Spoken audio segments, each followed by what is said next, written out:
বাংলাদেশের রাজনীতিতে যে চিত্রটা এক দশক আগেও কল্পনা করা কঠিন ছিল, এখন তা প্রায় বাস্তব হয়ে দাঁড়িয়েছে। ২০২৬ সালের জাতীয় সংসদ নির্বাচনকে ঘিরে সবচেয়ে আলোচিত প্রশ্ন, আওয়ামী লীগ কি আদৌ নির্বাচনে ফিরবে? এখন পর্যন্ত তাদের সক্রিয় অংশগ্রহণের ইঙ্গিত পাওয়া যায়নি। আর এই শূন্যস্থানেই জায়গা করে নিচ্ছে দুই পুরনো মিত্র বিএনপি ও জামায়াত ইসলামীর মুখোমুখি প্রতিদ্বন্দ্বিতা।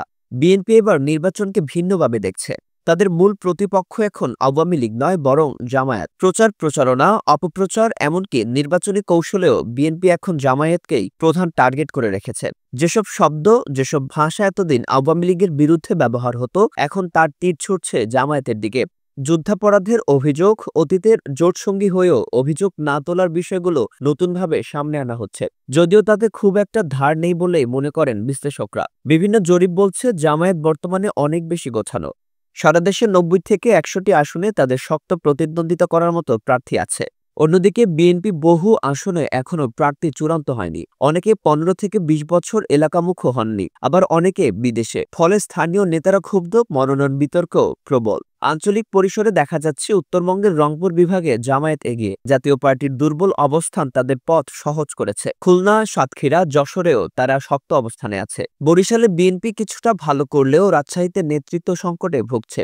চট্টগ্রামের সাতকানিয়া ও বাঁশখালীতে জামায়াত জয়ের কাছে, কক্সবাজারে সীমিত সম্ভাবনা। ঢাকায় জামায়াত দুর্বল, তবে বিএনপির অবস্থান তুলনামূলকভাবে ভালো। নতুন তরুণ ভোটারদের নিয়ে দুই দলই আশাবাদী, তবে ভোটারদের অংশগ্রহণ নিয়ে রয়েছে সন্দেহ। বিশেষ করে গ্রামে বিএনপির উপর মানুষের ক্ষোভ বাড়ছে। অতীতের নির্যাতনের ইতিহাস ভুলে যেতে পারছে না অনেকেই। একই সময়ে জামায়াত মাঠে নামাতে পারে ধর্মীয় বক্তাদের, যারা সোশ্যাল মিডিয়ায় তীব্র প্রচারণা চালাতে পারে বিএনপির বিরুদ্ধে। যদি সেটি ঘটে, তবে বিএনপির শহুরে ভোটেও ফাটল ধরতে পারে। এদিকে আওয়ামী লীগ প্রকাশ্যে নির্বাচনে না এলেও গোপনে জামায়াতকে শক্তিশালী দেখাতে চাইছে, এমন দাবিও উঠেছে। বিশ্লেষকদের মতে জামায়াতের উত্থান দেখিয়ে আওয়ামী লীগ দেশ বিদেশে প্রমাণ করতে চায় তাদের বিকল্প নেই। আর বিএনপি, তারা এখনো বিশ্বাস করে তারেক রহমানের প্রত্যাবর্তনেই সম্ভব সব হিসাব উল্টে দেওয়া। কিন্তু প্রশ্ন থেকে যায়, দলটি কি নিজেরাই নিজের পায়ে কোড়াল মারছে? মানুষ কি এবারও তাদের উপর আস্থা রাখবে, নাকি নতুন মুখ খুঁজতে শুরু করবে? নির্বাচনের দিন যতই ঘনিয়ে আসছে, ততই প্রশ্নটা বড় হয়ে উঠছে। কে আসছে রাষ্ট্র ক্ষমতায়? ৩ দশকের পরিচিত মুখ, নাকি নীরব থেকে শক্তি সঞ্চয় করে ফেরা একদল শিষ্য?